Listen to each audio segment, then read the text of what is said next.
హీరోలు ఏమైనా సపోర్ట్ చేశారు ఎటువంటి సపోర్ట్ లేదు. కనీసం అయ్యో పాప అని చెప్పిన పాపానికి కూడా పోలేదు సార్.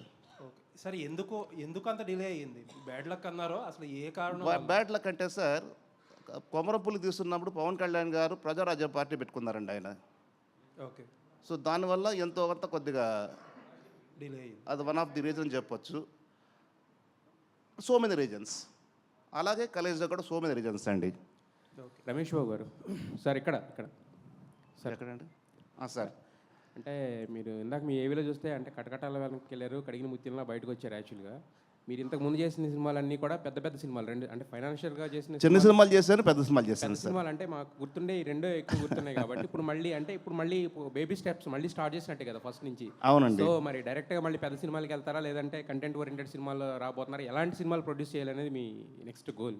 నాకు బేసిక్గా నేను ఇన్ఫ్లుయెన్స్ అయింది త్రివిక్రమరావు గారు, దేవి వరప్రసాద్ గారు. వాళ్ళు పెద్ద సినిమాలు చేసేవాళ్ళు. నాకు సినిమా అంటే ప్యాషన్, చిన్నప్పటి నుంచి పిచ్చ ప్రేమ. ఫైనాన్షియల్గా వచ్చానండి నేను. అండర్ కరెంట్లో సినిమా ప్యాషన్ అని దానివల్లనే టర్న్ అయ్యాను ఈ ప్రొడ్యూస్ చూడడం వల్ల. దేర్ ఆల్ నాకు ఫ్రెండ్స్, నాకు ఫాదర్స్ లాగా అందరూ కూడా.